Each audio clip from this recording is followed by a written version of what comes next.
Are you treating all of your blog visitors the same? Here is how to discover where your best readers come from and how to find more of them.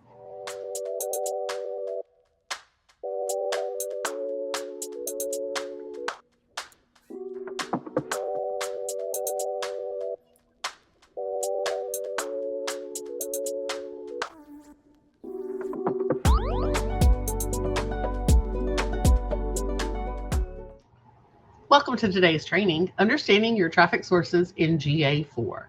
When you're putting your heart into your blog, it's easy to get lost in creating content. It's easy to forget to check one crucial thing, where your readers are actually coming from.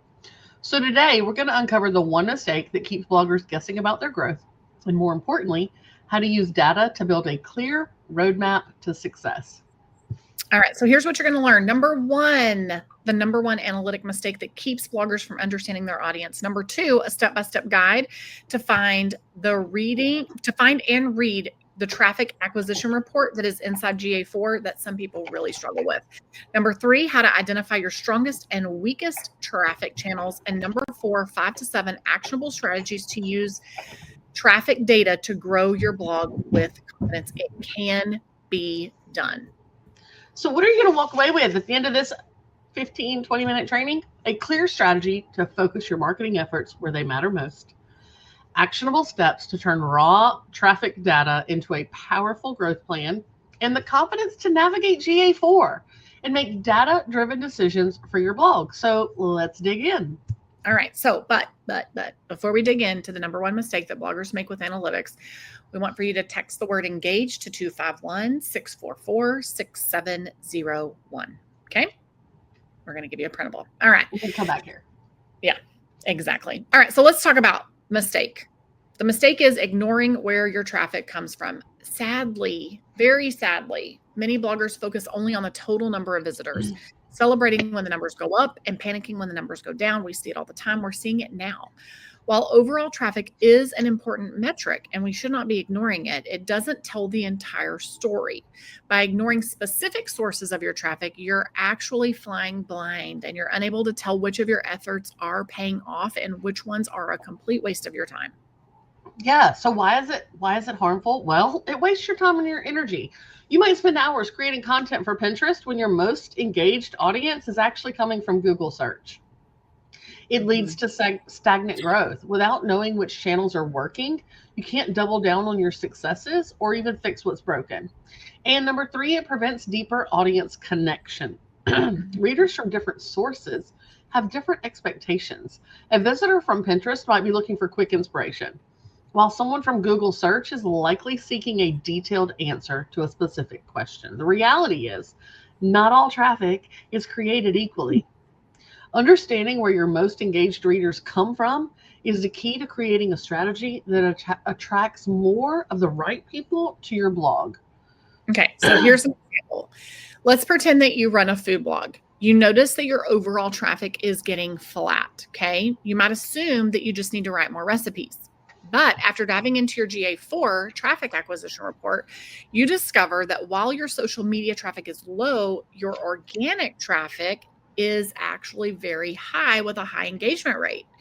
This tells you that people finding you through Google are the ones who actually stick around, okay, and dive deeper or read longer or what have you.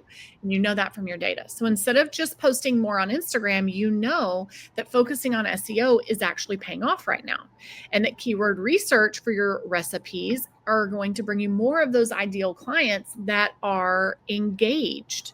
So you do more of what's working, which is something that we talk about a lot. So the key takeaway here is it's not just about how many people visit your blog. It's about who they are, where they come from, and what they do once they arrive. So how do we avoid that mistake? Well, it's easy peasy lemon squeezy. Use GA4. Use your GA4 traffic acquisition report to guide your strategy. To grow your blog effectively, you've got to become a detective. You have to understand the data, not just see the data, but understand it and know how to use it. Okay. That traffic acquisition report in Google Analytics 4 is your magnifying glass. It shows you exactly which channels are sending you visitors so that you can make smart, data-driven decisions. And we are going to share this with you. Okay. Sounds good. All right. So the Speedy Gourmet, this is our little test site. So we're going to show you how to find and use the traffic acquisition report. Okay, we're going to break this down into some steps for you to make it easy. And like Kelly said, we're going to show you our screen so that you can see what needs to be done. Okay, so how do you find and use the traffic acquisition report? Step 1, access the report. In your GA4 dashboard, navigate to reports and then acquisition and then traffic acquisition. And that's going to be under life cycle. So we click reports, and then if you don't see it, you'll need to open up life cycle. Then you'll need to open up acquisition and click on traffic acquisition. So for mine, it's just acquisition. That's interesting. I don't have to go into life cycle. Weird. All right. So this report automatically groups your traffic into clear channels. All right. What's step 2? You want me to do all the steps while you move around? Is that okay? Sure. Let me take off comparison though. All right. Okay, so step 2, you need to understand the key channels. So you're going to see several session default channel groups. Okay. Here are some of the most common ones that happen for us bloggers. You're going to see organic search, which is your visitors who found you through a search engine like Google, okay, or Bing or whatever. You're going to see direct, which is visitors who typed your blog's URL directly into the browser, but also direct can be maybe your email if you don't have your email. Anything where the people don't allow tracking cookies. Mm-hmm. Yep. Exactly. Then you're going to see organic social. So visitors from social media platforms like Instagram, Pinterest, Facebook. Okay. Referral traffic, which is visitors who clicked a link to your site from another website. And then email, which is visitors who clicked a link from one of your email newsletters. If you have your email tracking set up properly. Okay. Now this one also has unassigned. So step 3, we need to analyze this data. So look at 2 key metrics for each channel. We want to look at users, the total number of visitors from that channel. How many are there? Where are they going to see that at? So that's going to be under sessions probably. Most ad networks count them as sessions. So if you look right here under sessions, that's going to be your main users. That's going to be your basic total number of visitors. Mm-hmm. And then engaged sessions, those are the number of visitors that lasted longer than 10 seconds. They had a conversion event or they had at least 2 page views. A high number here indicates quality traffic. These are people that are actually reading the content, diving deeper, etc. Okay. So let's talk about 5 actionable ways to use this report for growth, Kelly. Yeah. So number 1, you want to double down on your strongest channel. And we don't necessarily mean the highest number of visitors. So if we look at this, organic social has the highest number of sessions, but the time per session is only 6 seconds. So what we want to do is we want to identify the channel with the highest number of users and engaged sessions. This is going to be your current growth engine. So if this were my traffic, like if I were working this, if it wasn't just a test site, I would probably double down right here on this organic search. It's like 13 sessions less, but the engaged sessions are 3 times as high. So the engagement rate is 3 times as high, and the average engagement time is even more than 3 times as high. It's almost 6 times as high, okay? Or almost 5 times as high. So I would really double down on organic search for this site. Does that make sense? So you want to invest more time in on-page SEO, technical SEO, keyword research, finding related keywords finding keywords that are related to your popular posts and creating that new content or updating those old posts so that we can rank for them. Number 2, you want to strengthen your weakest high potential channel. Actually, we have a worksheet that tells you how to do this. So you want to text the word engage. There you go. To 251-644-6701. Okay. So find a channel with a low number of users but a high engagement rate. This is an untapped source of quality traffic. Okay.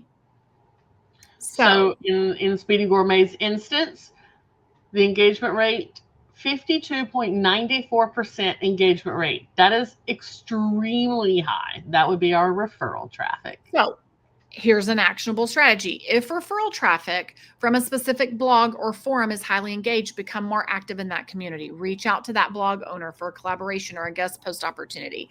Or if it is referral traffic from Reddit, are you active on Reddit? Like, what are you doing to get more traffic from that referral source? So real quick, you need to write this down because the worksheet does not tell you this. I know you're looking at your report right now going, well, I only see referral. How do I know what blog it was? So if you go to this little drop down right here and you choose source medium, it's going to tell you right here. So Pinterest, this is a Pinterest referral as opposed to a Pinterest social. But this blog right here, 3 Boys and a Dog, has an 87% engagement rate. So that means 3 Boys and a Dog needs to get a little bit more needs to get busy on sending some more traffic over to Speedy Gourmet, because traffic coming from 3 Boys and a Dog is highly engaged. There you go. Okay. All right. Step number 3, Kelly. Step number 3, optimize your social media efforts. So again, like we just showed you, go back to that source medium drop down so you can see what social channel is actually sending the traffic. Okay. And really you want to know, is that lower? Is your social traffic lower, or is your engagement rate lower than what you thought for your social traffic? We don't treat I'm really struggling here. We don't treat all social platforms the same. If Pinterest is driving more traffic than Instagram, or more engaged traffic than Instagram, we want to focus our efforts there. We want to experiment with different pin formats, like idea pins versus static pins. And we want to create more content tailored to what our Pinterest audience loves. Okay, so let's say that you need to nurture your direct traffic. A high amount of direct traffic often means that you have loyal returning audiences, or that something is not tracking because you don't have it set up right. And so there's an influx of direct traffic because of Pinterest isn't tracking the same, or email isn't tracking the same, or what have you. Okay. So, but ideally these people can be your big fans. So here's an actionable strategy. Make it easy for those loyal readers to stay connected. Promote your email newsletters or some sort of opt-in or lead magnet. Okay. Promote it more prominently on your site, especially if the direct traffic is getting people to this content. Do you have a good opt-in for that, right? Create a dedicated Start Here page to guide returning visitors to your best or most recent content. Get a good opt-in going. Get a good funnel going, okay? Be more strategic about how to continue to get views from those people that are clumped into your direct traffic. And number 5, inform your content creation. Use your top traffic sources to really decide what kind of content to create next. What kind of content? So here's your actionable strategy on what I'm talking about here. If your top channel is organic search, then your audience is most likely looking for answers. So you need to create more in-depth problem-solving posts, like how to fix, the ultimate guide to answer their questions, right? How to make this, how to create that, where to find this, right? If your top channel is social, then your audience probably prefers more visual and inspirational content. So create listicles and or roundups, as we call them, beautiful photo roundups, quick tip guides, very visually focused. Visually stimulating. All right. So here are your final micro habits that we want you to do. This week, open your GA4 Traffic Acquisition report and ask yourself these 3 important questions. Number 1, which channel brought me the most users for the last 30 days? Which channel had the most engaged sessions for the last 30 days? And what is one action that I can take this week to either double down on my strongest channel or improve my weakest channel? Okay. If you're feeling overwhelmed, just focus on understanding one channel. What story is it telling you about your readers? And remember, analytics are not there to judge your performance. They're there to guide it. By understanding where your readers come from, you can create a smarter, more effective strategy to grow the loyal audience that your blog deserves. You've got this. Yes. Now go take one step today, whether it's finding the report or identifying your top channel, doing all three of those micro habits that we shared with you. Start making data-driven magic happen for you and your business today. All right, guys, we'll see you in the next video. Bye.